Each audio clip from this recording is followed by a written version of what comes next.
So it's 3 p.m. I think we can start, or should we wait a few minutes for It's more 3 people to p.m. where you join? are. Yeah. Wow. These different time zones are crazy. Yeah, they're crazy. In Botswana, it's 1 p.m. Yeah, wow. Okay. Okay, I'm gonna give it a few minutes, maybe 2 minutes or so. 3:02, we can start, or 12 Do you in your like case. already put people in a certain room?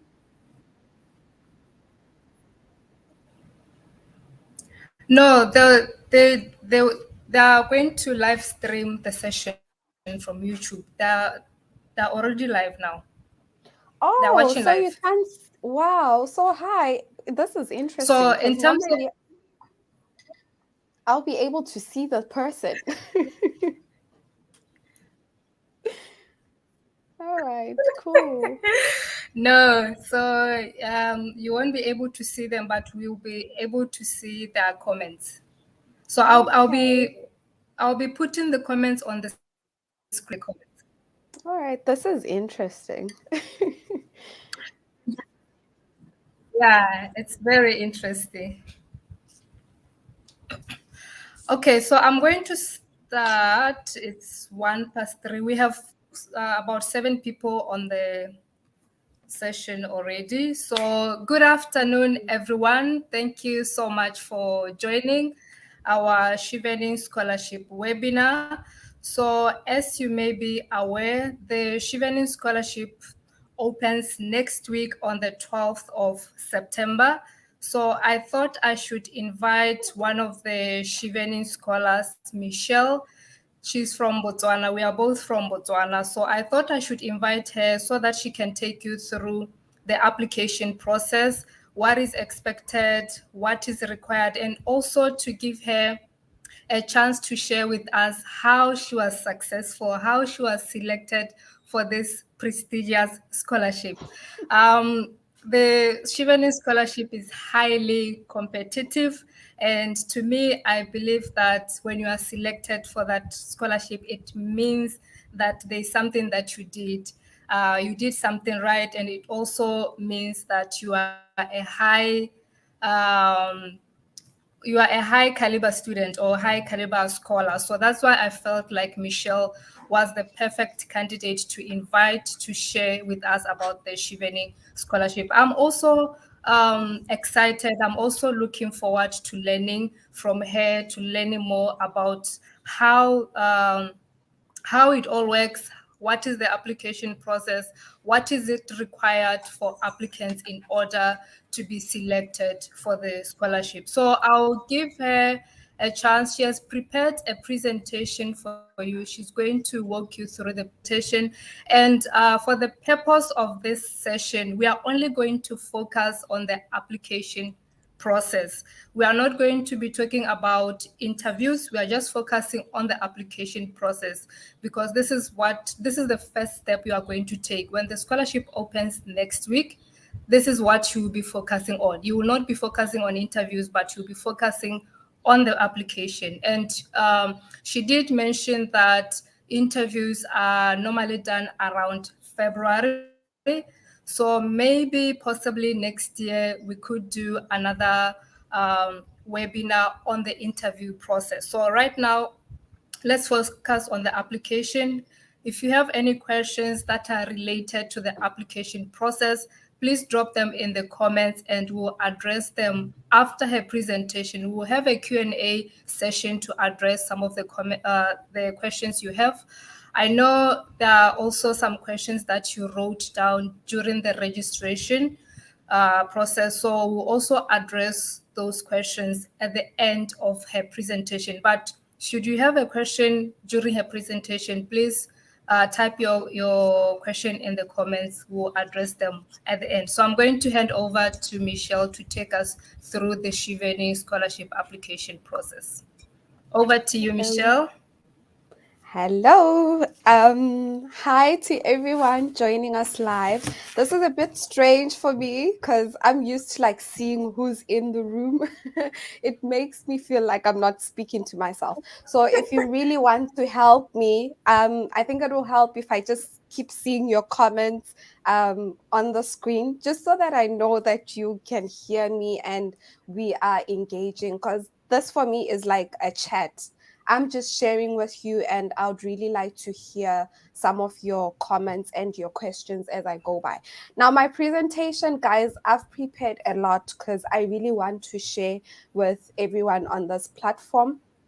Believe it or not, I would really like all of you to actually apply and be successful. So I think the session might really put you at an advantage more than other applicants. Okay. So if you don't know what the Chevening Scholarship is, what are you doing on this call?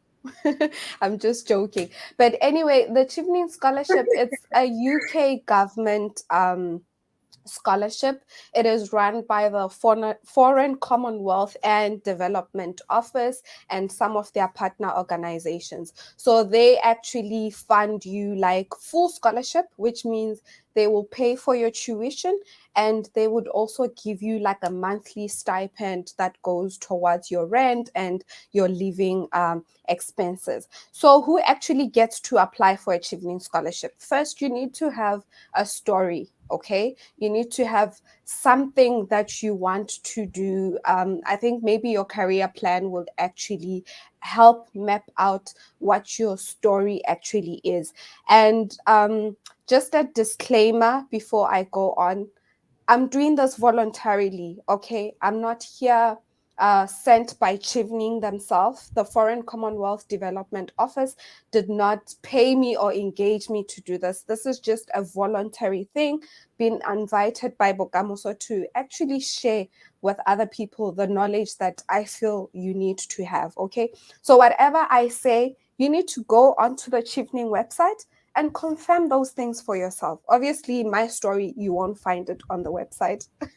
So, but just to say those things. And as I'm sharing my story, I think we all have a tendency of feeling like I haven't done enough. So I think maybe the scholarship is not for me. I felt that way as well as I went through like YouTube sessions, such sessions as well. I'm like, yo, these people have really done a lot. I don't think I have something worthwhile to write about. But don't let that imposter syndrome stop you from doing your application. I will share some of my examples and you will see how simple they were. It's how you write that actually engages the person reading your application for you to get the scholarship. So, moving right along, I'm going to share my timeline with you. I'll just make my screen bigger so that I share my timeline with you.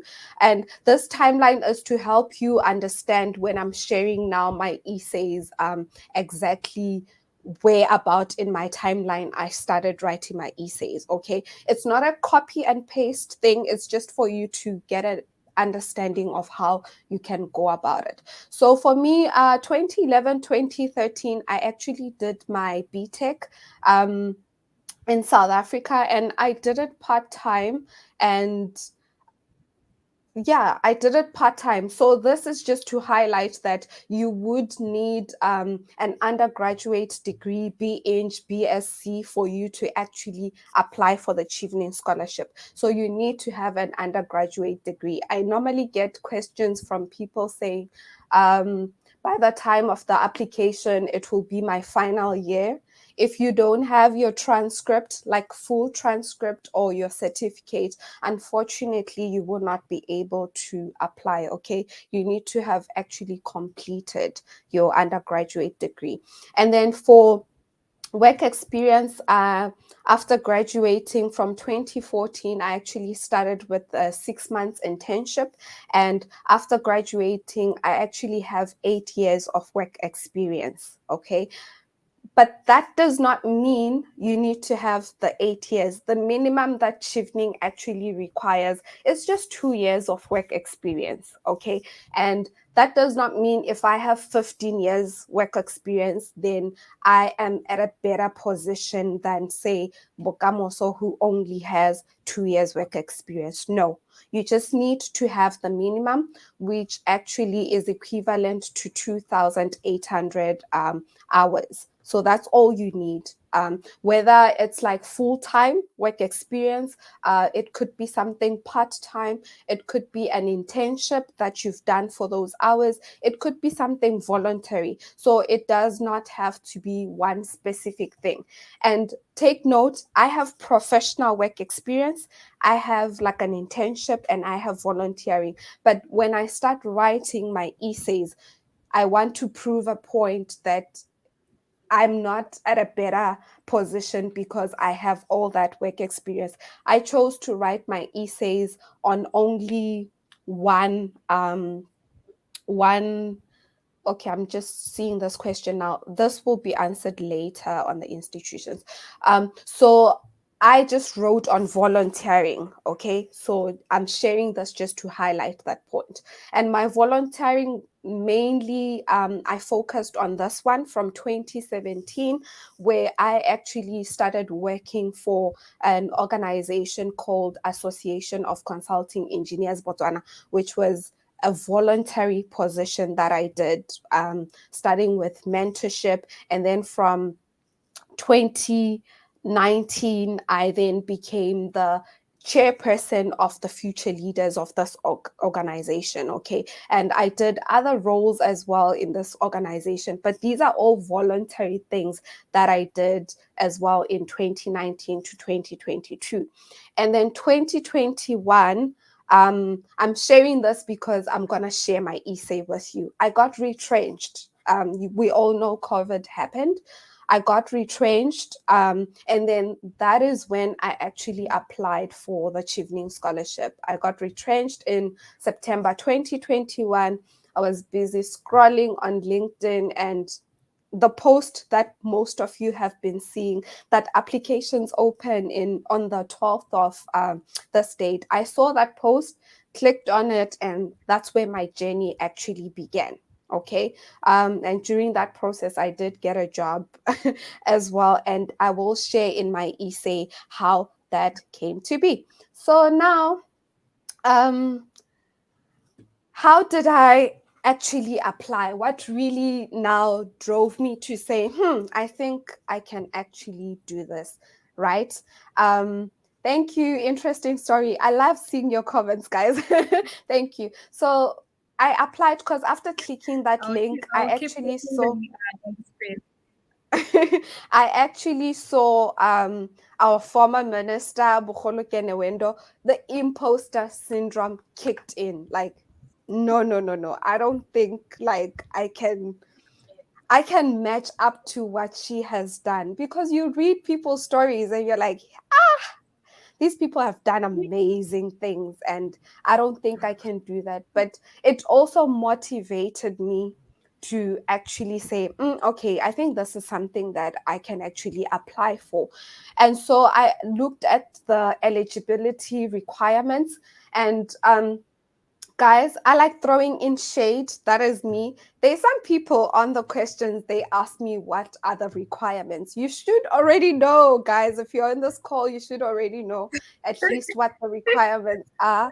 Um, for instance, you need to check if your country actually qualifies. I'm not going to be ignorant and assume everyone on this call is from Botswana. Okay. So if you are from Botswana, you already know, okay, fine, my country does qualify. But if not, I've put a link there. I am willing to share this presentation, Bokamoso, if you do have like the people who signed up their emails. I don't mind sharing this so that you can come back and have a look. So you can check your country. I qualified. Thank you.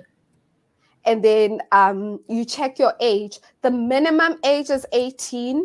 And then there is no cap in terms of, some scholarships, they only want you to be like 25, 35, 40. There is no such thing with Chevening. The nice thing, if you're 18, your country qualifies, you've got an undergraduate degree. I am 34. I applied when I was 33. So there is no cap. You can be 70, 50, you apply. And as long as you've got the qualification that I spoke about and the experience, okay? And then now we go into the meat of the thing. Now we go into the application form. You're going to sign up on the page and so forth. And these are some of the things you'd have to fill up. Thank you, Tato. These are some of the things you need to fill up. You need to fill up your personal details. So, guys, I've got my application here. So if you see me like scrolling, is because I want to keep referring back and forth to both of them.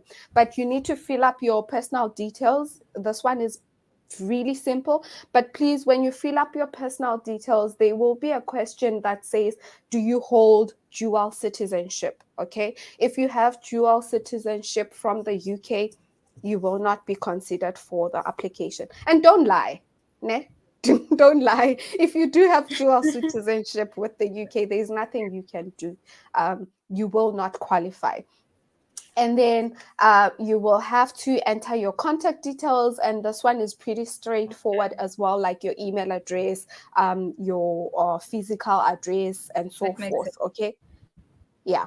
And you would name your country where you actually have citizenship. So they will need those details. And then we move on now to education. So with education, you need to put all your undergraduate degrees. For example, I actually have a diploma and a degree. So you actually have to put all of them there. Okay. Indicate it's an undergraduate, your institution.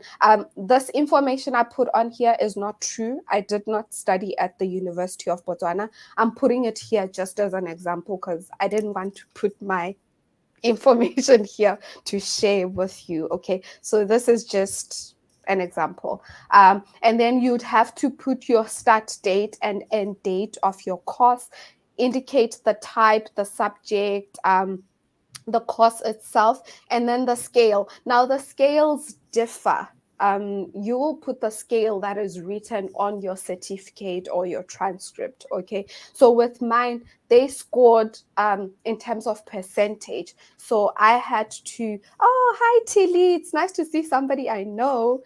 So you have to put the score that you got or the grade that you got. Okay. So that's education. If you have a PhD, included as well. If you already have a master's, included as well. But just note, if you have a PhD and a master's, Oh, your essays have to really come out why now you want to do a master's. I've got a friend studying here at the University of Reading. They actually have master's degree, so they had to write why now they want another master's degree. So it doesn't stop you from applying for the scholarship. Okay, it just means your essays really have to be good. Your story has to be good. Remember, I said, what's your story? So your story has to come out. And then work experience. This one is very important, guys, because some people make mistakes in terms of the hours per week that they put in. It requires a bit of maths, especially if you've got a lot of work experience like me. Your hours are a lot. So when you calculate them out, they need to make sense. Okay. I've blocked out the organizations I worked at, but you would have to list all the organizations that you've worked at. Okay. Where it says current employer or organization. And then you would have to indicate the job titles that you had and indicate your start date and end date. The most important thing here is here where hours worked per week. Especially, I think it's a bit of a challenge for those people who've done like part-time work, because you find like part-time work, you only work like 1 week it's 20 hours, and then the other time it's like 10 hours a week. So you need to list those hours out very carefully. And if it doesn't make sense, like if your hours per week are like 200 or 2000, your application will not go through because it would not make sense. Okay, so be very careful when you put in that out. And then you'd also have to indicate if you've worked those hours per week. Now, how many weeks did you actually work? It's simple maths. I get hours per week times weeks gives you the total number of hours. So that's how it's calculated. And then your Wow. employment type, you can see you can see there that I've indicated my full-time employment. Those are the hours. This is the internship. Those are the hours. The full-time employment, those are the hours. You would notice with me, because I already met the minimum, I didn't put my volunteering hours on here. But if you've got like internship and volunteering, put those in. That's why it's very important when you are volunteering to have a logbook. I get, because trust me, I don't have records of my volunteering hours, but I've been volunteering. So it helps if you've got a logbook, or if maybe the meetings that you've been attending at that organization, you've been filing them, at least you can come and record that experience here. Now, I want to move to the most important section. So, this is the pre requirement of the application.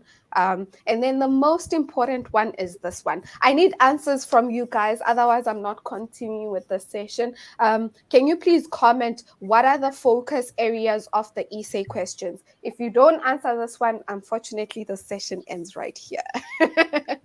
So I need some answers. What are the focus areas of the essay There is a questions? question, guys.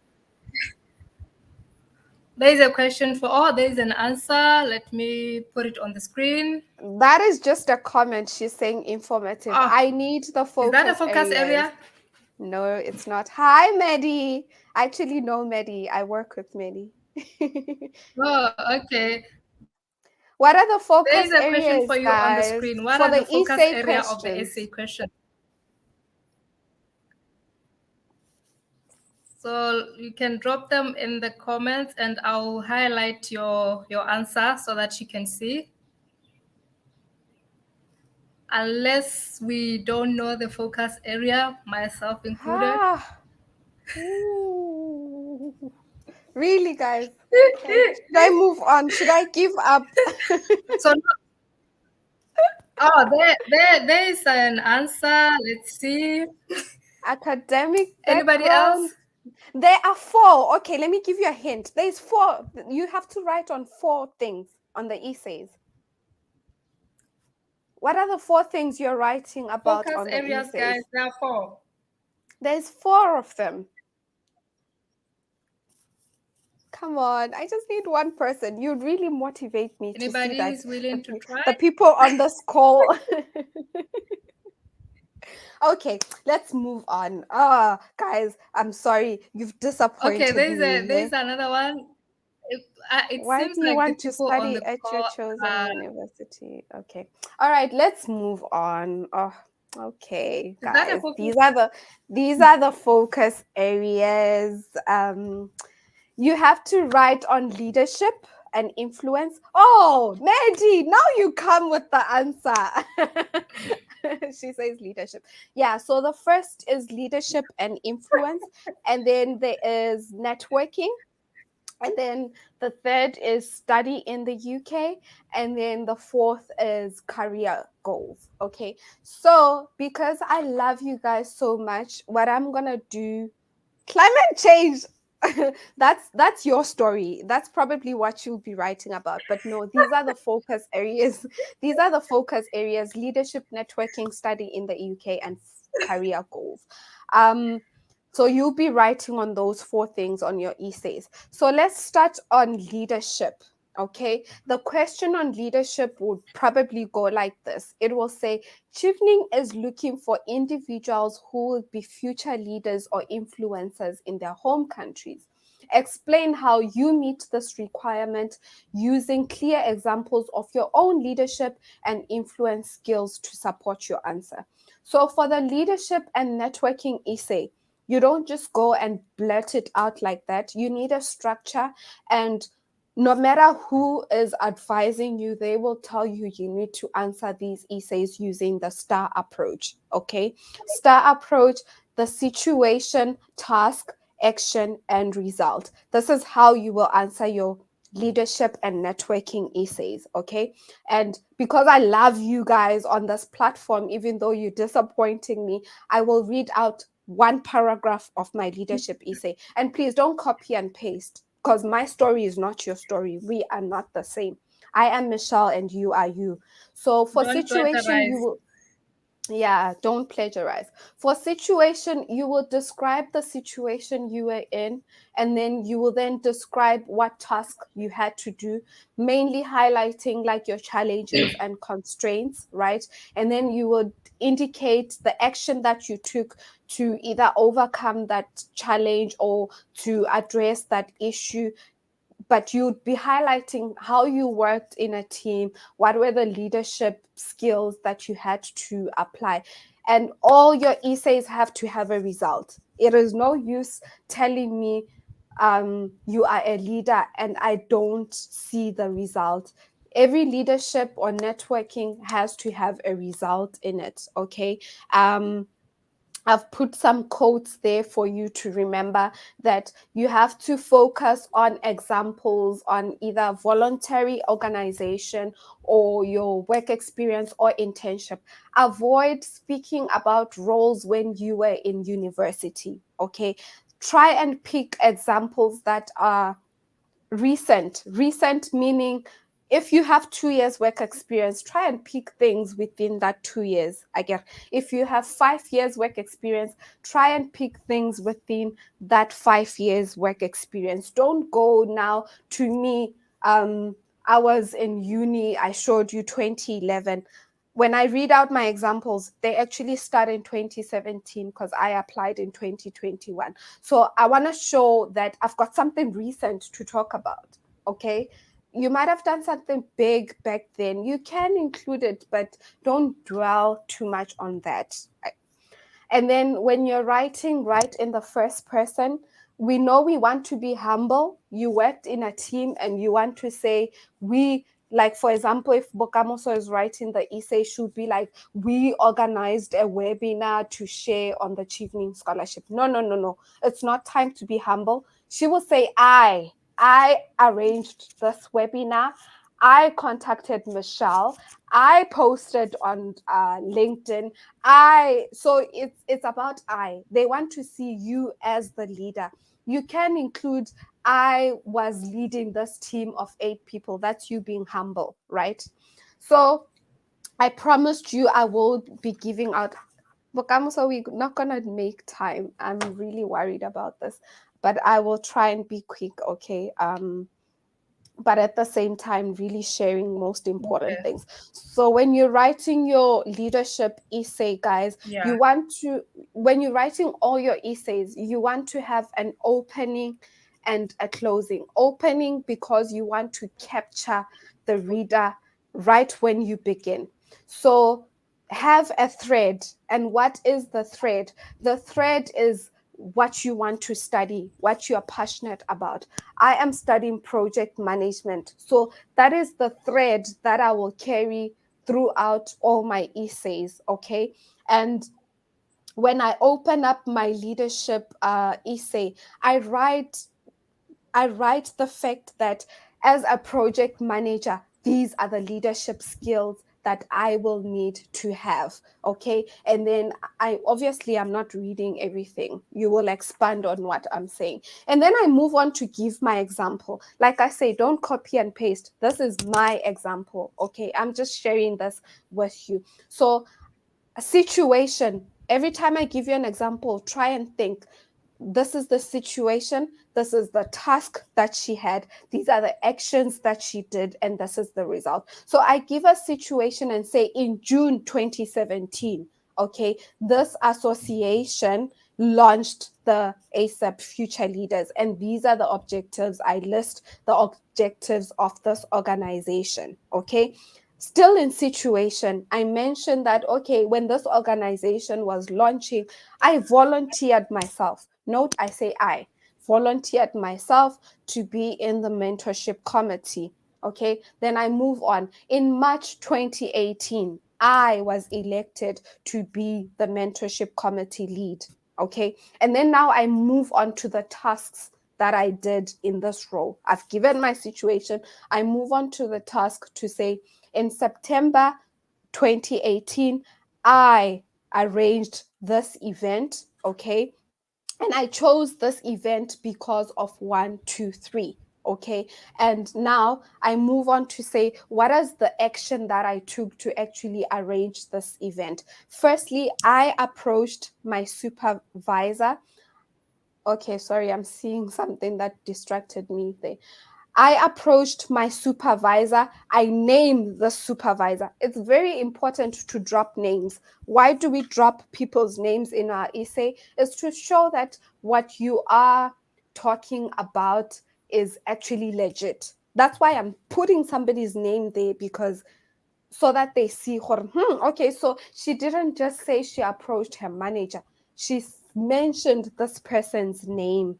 Okay, so I mentioned I approached my supervisor, at this organization to actually sponsor the initiative that I had in mind. I presented to him the benefits of actually arranging this event, right? So I mentioned the action that I took. And then now I mentioned the result. So, as a result of presenting this, he then agreed, and we managed to. No, I didn't say we, guys. I actually said I was accompanied by 8 professionals and young professionals to actually donate sanitary pads to 114 girls. Okay. I gave a motivational talk to the girls about setting priorities in life and the importance of education, and how I managed to attain a civil engineering qualification with a scholarship from the government of Botswana. The other result is the day ended with the girls making a personal commitment to themselves to work hard so they could achieve their goals. Note, my result is very simple. The result is so simple. So I approached my supervisor, presented that they sponsored this event. We went, donated sanitary pads. I gave a motivational talk, and the day ended with the girls actually committing to doing something for themselves. So that is one example on leadership. Guys, I've had amazing stories on leadership essays that people have given. Now, a question that might come up: how many examples do I give? So, when you write in the essay, I think it's a minimum of 500 words. I think that's it. Correct me if I'm wrong. I think the essay is 500 words, and 500 words is so short. Like, it is so short. So, for me, I managed to do 2 leadership examples. And how can you go about that? Thanks, Horata. How can you go about that? What I would advise you to do is draw up your timeline. I get, and then when you've drawn up your timeline, try and figure out where you felt you were a leader. And then once you see all those examples, if you want to write on one good leadership essay, good for you. It has to be one good, strong one, because 500 words is short. So you can write something good in that 500 words. But if you want to do 2 examples, I would advise you to write 2 examples that complement each other or build on each other. Okay. That is what I would advise you to do. Avoid writing 3 4 examples. It means your examples are bad, because it's 500 words. You can't have 4 leadership examples with 500 words. It's gonna be very confusing for the reader. Either 1 good example or 2 good examples. And then, like I said, close your essay with a punchline as well. And I close my essay. Remember the thread. I want to do project management. Okay. And so I close up my essay with what it would mean for me to be a project manager, what it would mean for me to get the scholarship, what it would mean for me to actually grow my leadership skills by actually getting the Chevening Scholarship. So that is how I actually end my my leadership essay, and I'm gonna go quickly through this one. You can find these when showcasing your leadership and influencing skills. These are actually tips I took from the Chevening website, so I won't really brush through them because I think I've already gone through them. I said share examples where you are an individual. Okay, try and focus on your own individual examples. And then the most important thing, do not start your leadership essay by defining what is leadership. That is already like a bad essay. Don't tell me, oh, leadership is blah blah blah. No, no, no. People reading this, guys, already know what is leadership. I mean, they asked you the question, so they want your story. So start with the thread. So I'm gonna move on very fast because time is not on our side. And then moving on to networking, like I said, you still need to do the STAR approach. And the question on networking will go something like this. Please explain how you build and maintain relationships in a professional capacity using clear examples of how you currently do this, and outline how you hope to use the skills in future. When you're doing networking essays, what you want to do is write on networking that had a result.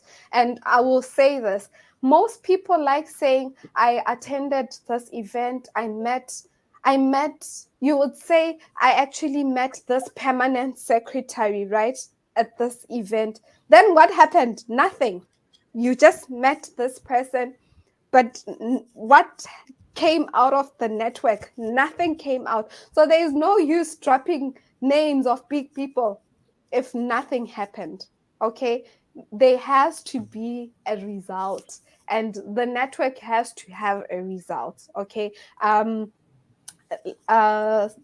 just trying to scroll through these pointers that I gave you.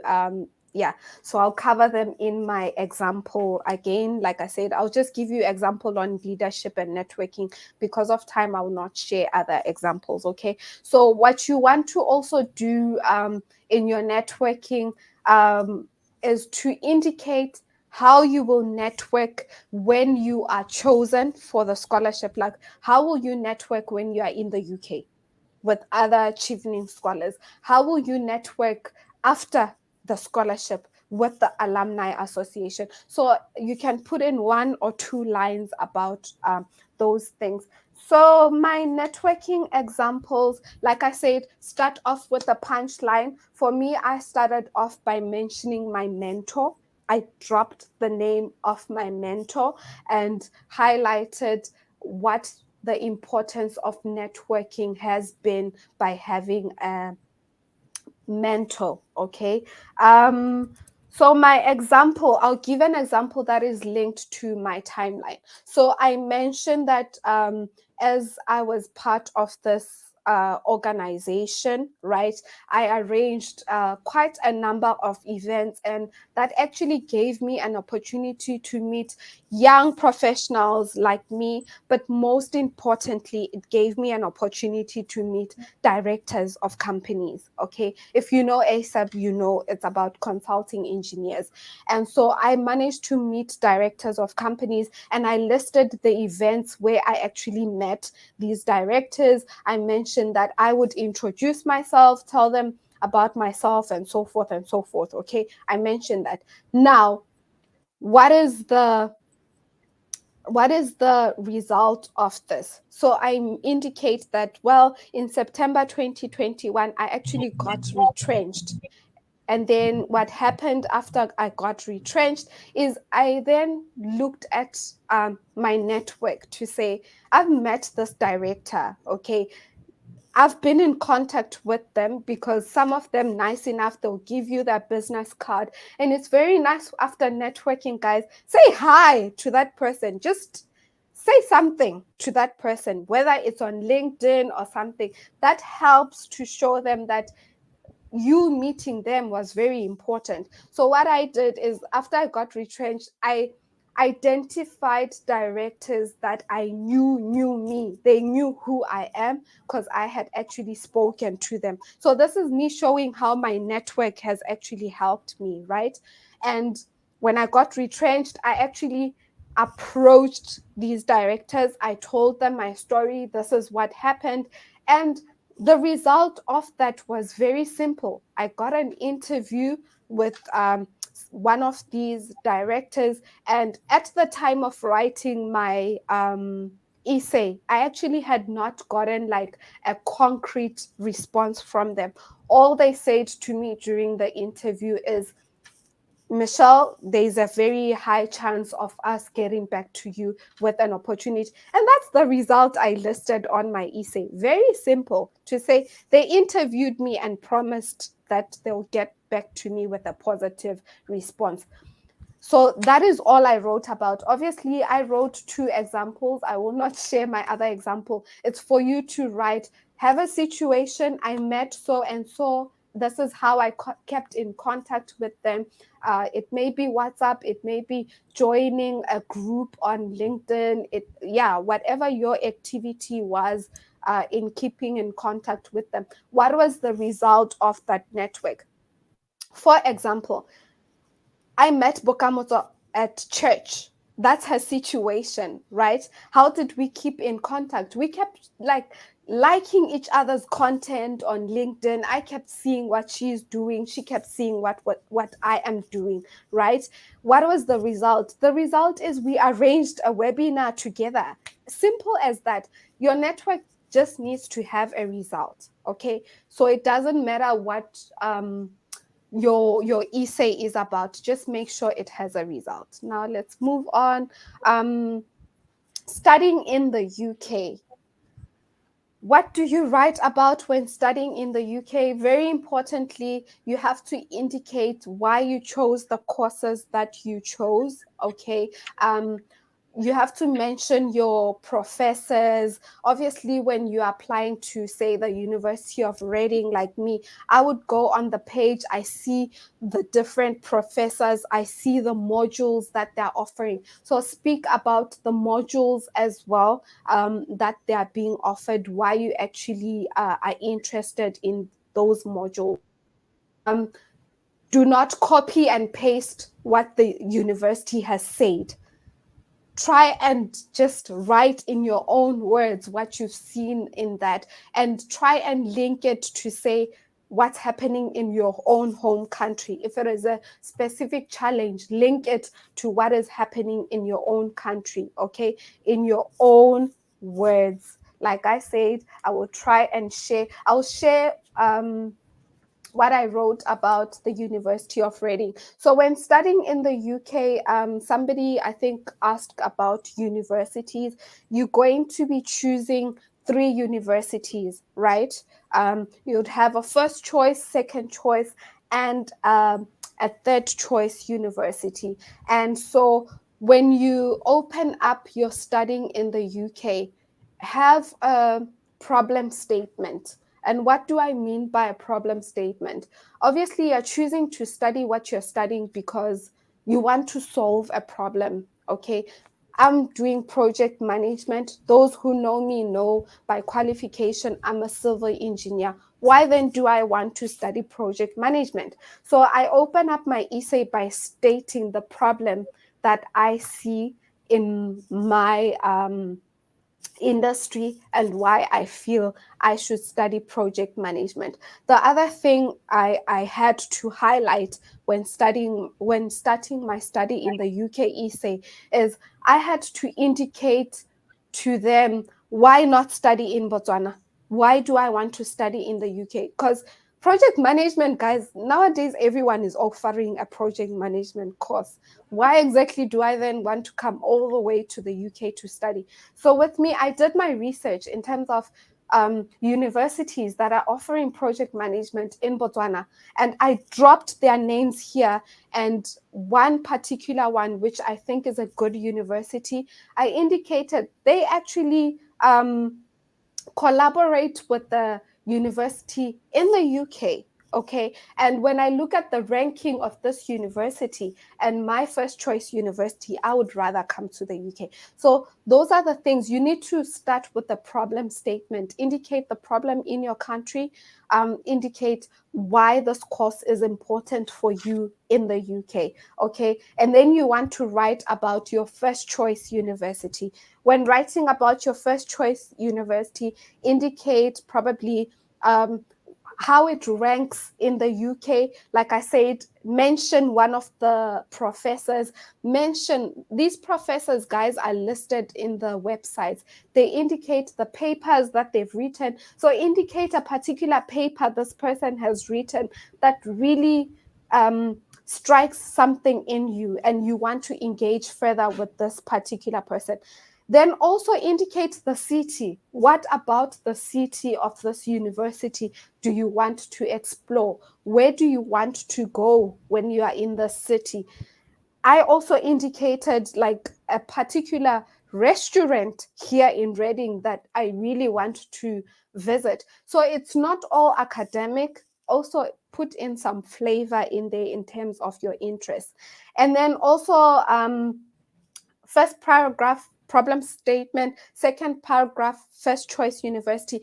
That paragraph can be bits about your second choice and then a bit about your third choice. You are not writing a lot about those two other universities.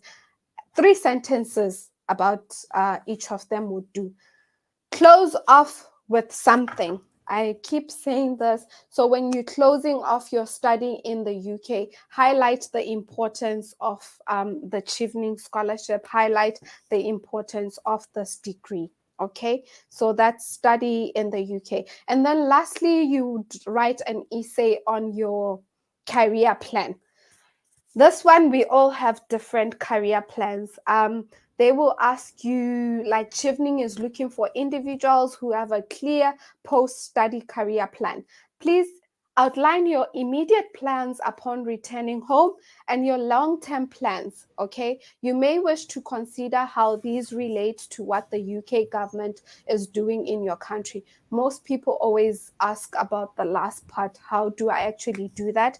I will start by answering that to say, if you are in Botswana, go onto the UK in Botswana Facebook page. Scroll through the events that they've had. Identify the ministers that they've engaged with. Identify the events. You'll be able to pick out how those things are relevant to what you want to study. That's what I did. Okay, I picked up, okay, they've engaged with this minister. This is how I think I can cook up something to match what I want to study. So do that. And then in terms of how you actually write your career plan, I would say focus first of what you want to do within the first 2 years.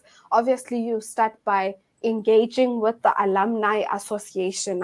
You want to really highlight that. Coming back, how will your qualification help the alumni association?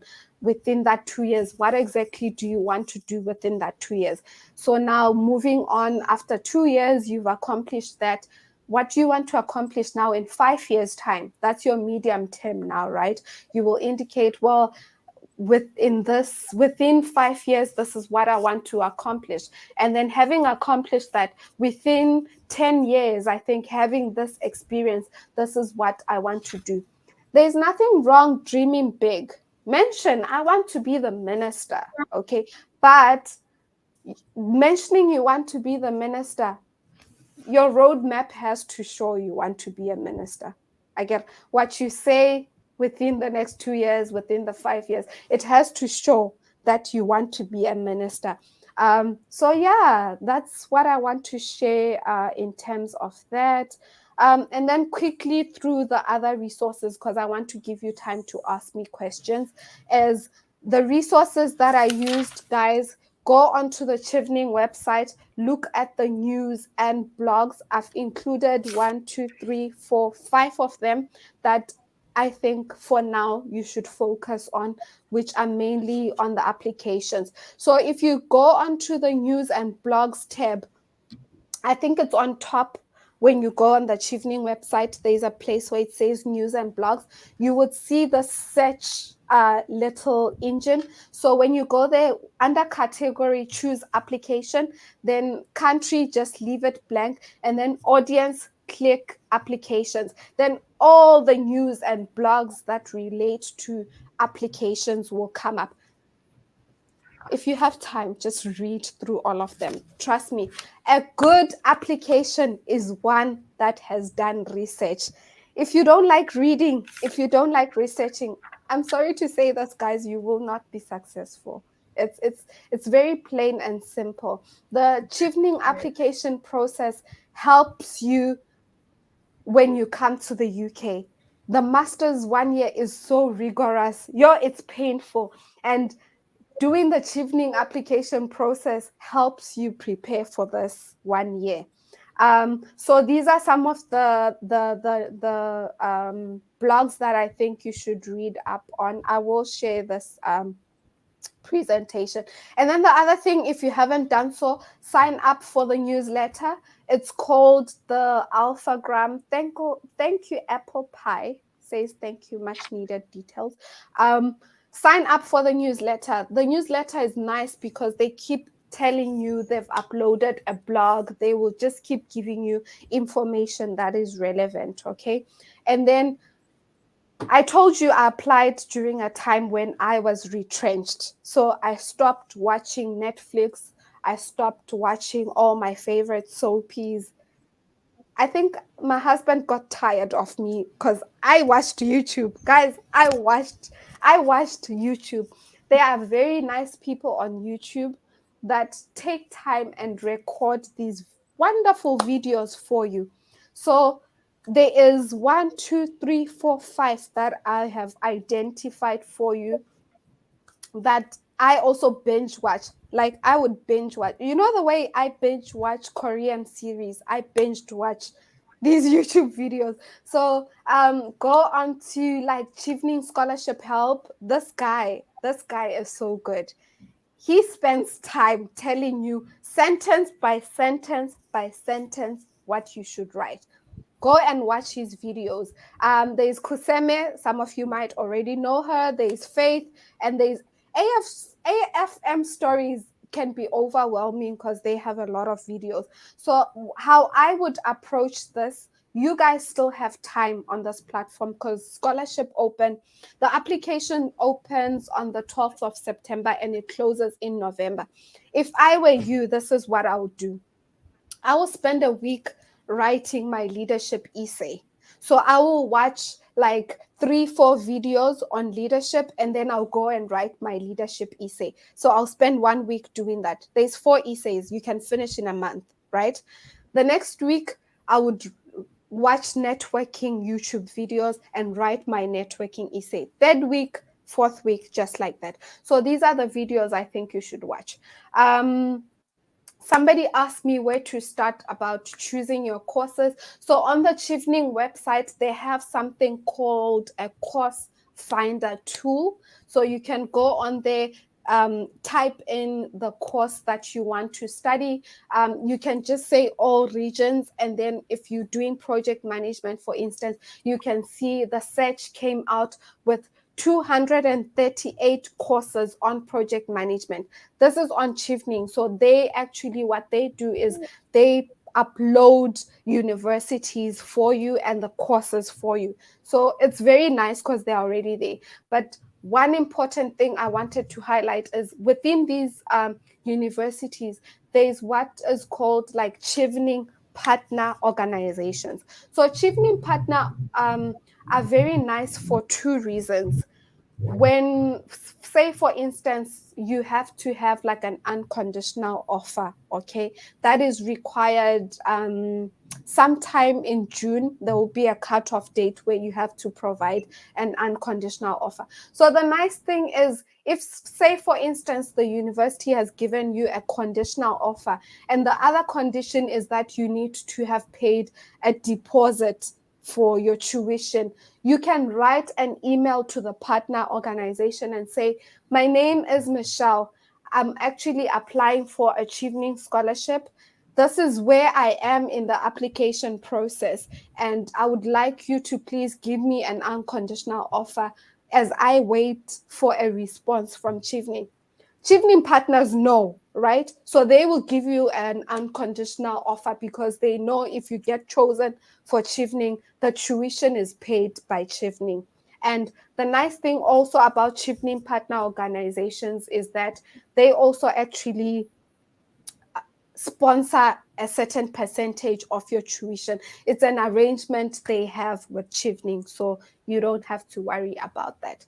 So yeah, you can still apply to an institution that's not a Chevening partner, but I'm just saying there is advantages of choosing a Chevening partner organization. Okay. Next thing, I think I'm almost done. Okay, this is in the application form, right? I told you you have to put 3 universities. You would then put in your first choice, second choice, third choice university.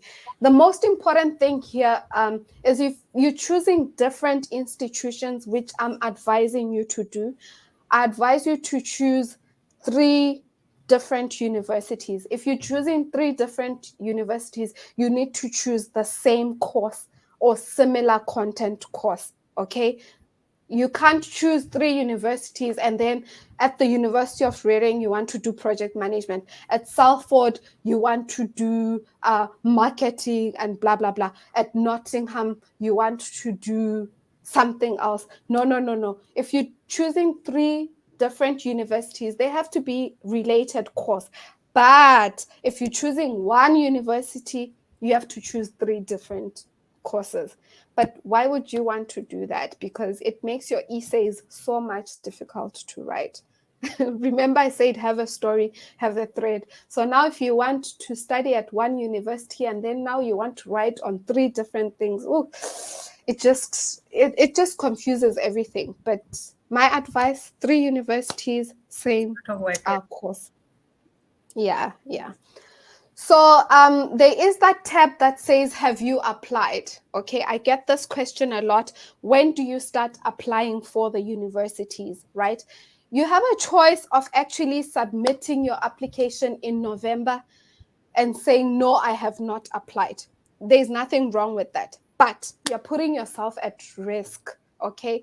For now, my advice, yes, focus on writing your essays, because applying to universities, Bokamoso will share with you, it's another different monster because you are writing personal statements and it takes time to do that. So what did I do?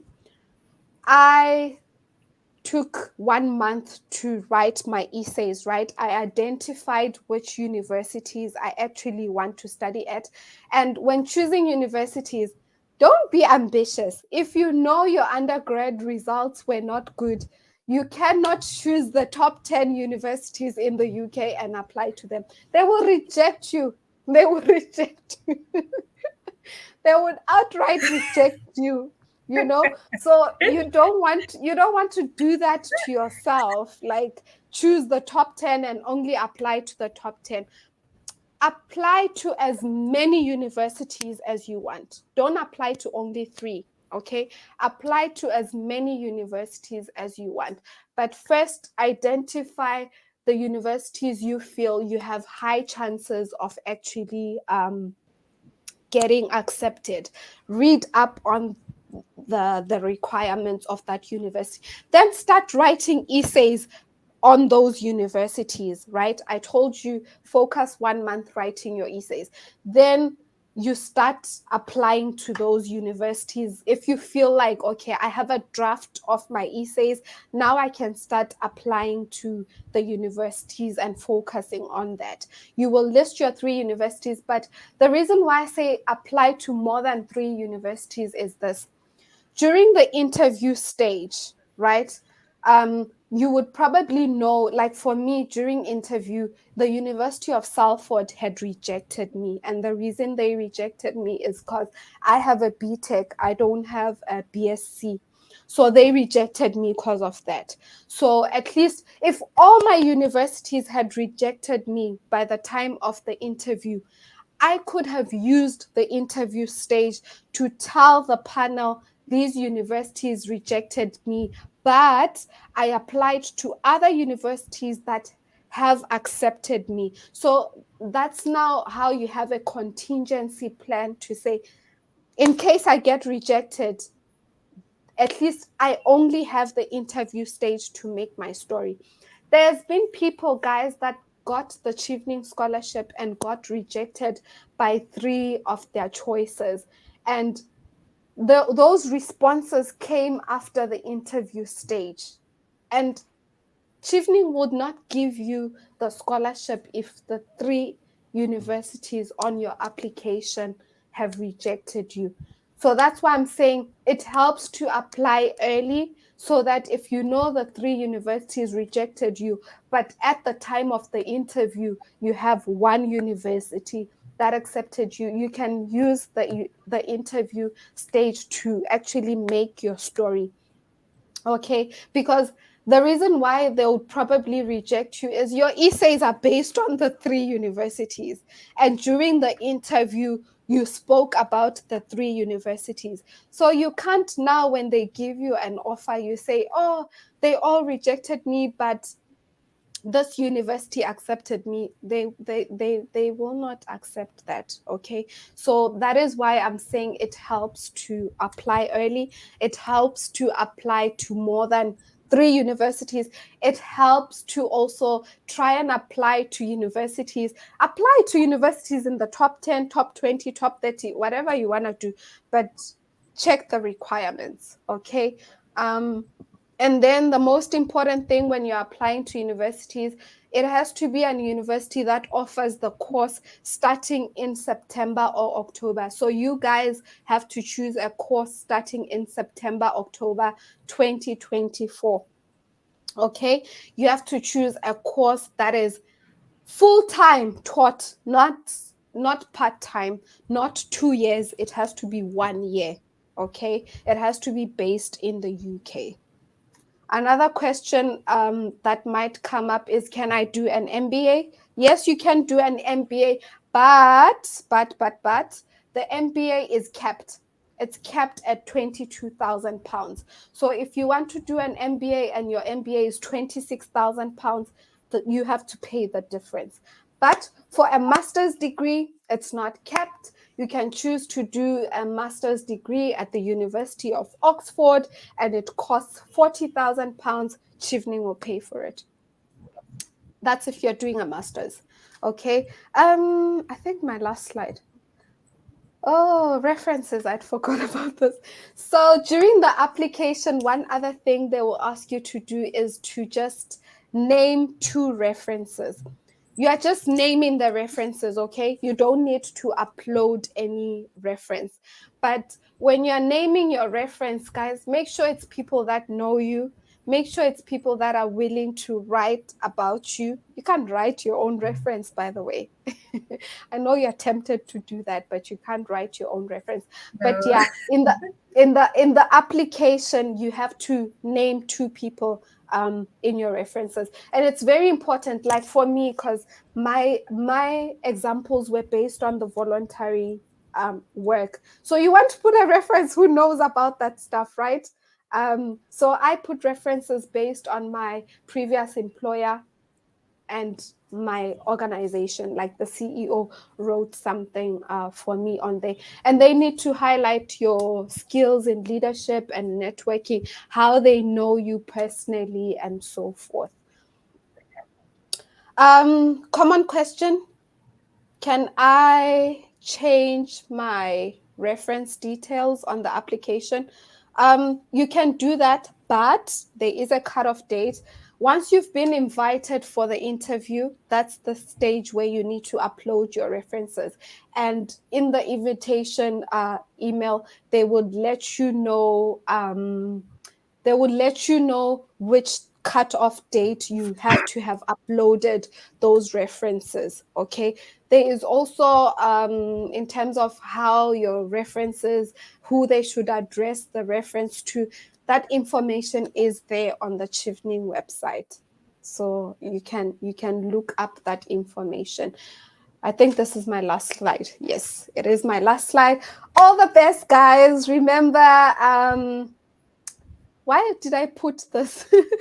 Remember that you would get a notification that the applications will close, and check the date yourselves. They would likely close on the 7th of November, but check the date. Don't quote me. I'm not an applicant. So do check the date. And if you are chosen for the interview, I've got a few videos. I'm not really on YouTube, guys. I'm not really on YouTube, but I like helping people. Like, I really like helping people. So you'll find like mini clips of me during interview stage that I've put up there for you. And then I've got some useful links for you that you can just click on and have a read on. So yeah, thank you so much. Wow, guys, I spoke for an hour. Thank you so much, Bokamoso. I really hope this was very insightful. I'm sorry I had to rush it a bit at the end because I just felt like I've been talking for too long.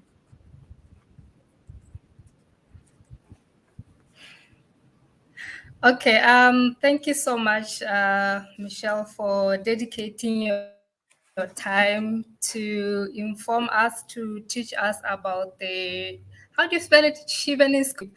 I personally The learned a lot pronunciation from is this always a presentation. problem. Yeah, is it what? Chevening. I personally learned a lot from the presentation. There are some things that I didn't know about. Like, for example, I didn't know that you can actually apply for the scholarship even though you have a master's or a PhD. That was the highlight for me. So after I complete my PhD, I might apply and go to the UK.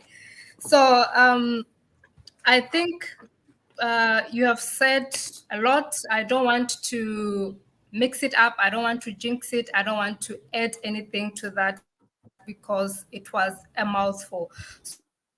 So we'll quickly go into some questions. If you have any questions, pop them in the comments and I will highlight them on the screen.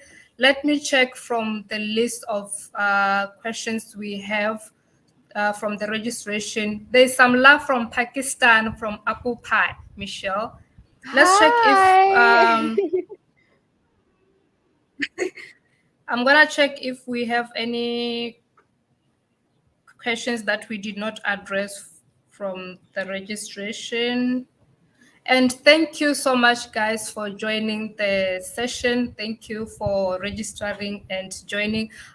She did mention that she's willing to share her presentation, which is actually great. I'll send you the presentation as soon as I get the slides from her. And I hope this has been a helpful session for you. So just one moment. Where are the questions? Let's see if we addressed all the questions.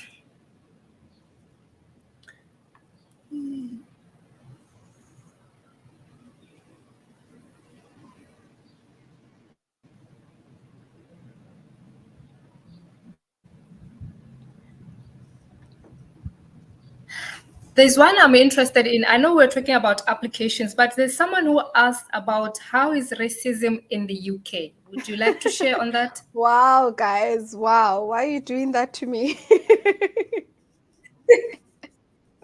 Unfortunately, I can't be honest on this call, honestly speaking, because YouTube is a huge Okay. platform.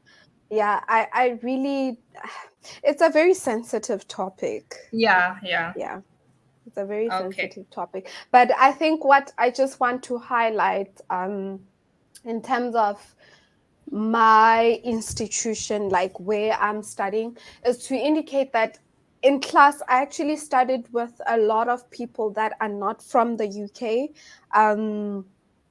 I studied with a lot of people that are not from the UK. So in class, everybody is foreign.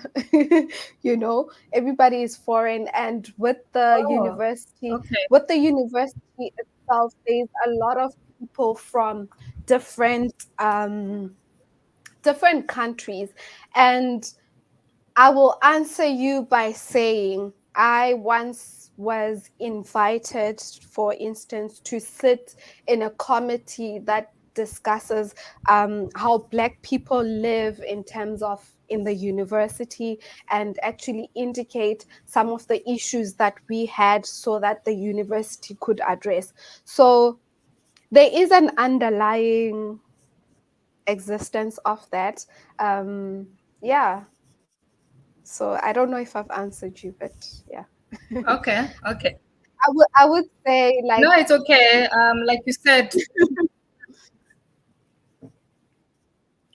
Like you mentioned, this is a big platform, so you never know who might see this video. So I think the answer you gave is enough, is okay. And guys, I've browsed through the questions that you had sent through during registration, and I can confidently say Michelle addressed them through her presentation.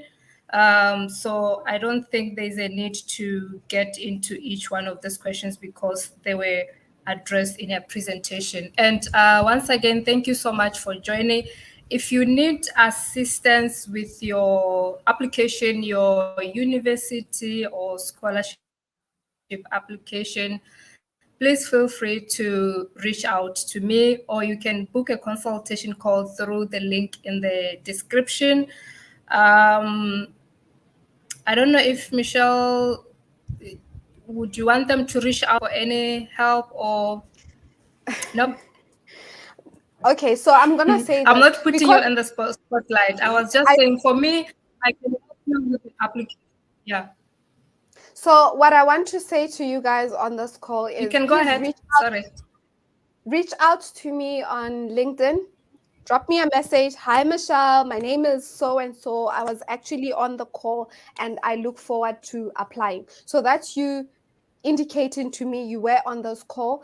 And if you are applying, I am willing to find time. I'm not promising, I might find time. If you finish your essays, say like you follow what I've been saying, and by mid-October, you finished your essay, and then you reach out to me and say, hi, this is me again, Michelle. Are you willing to read through my essay?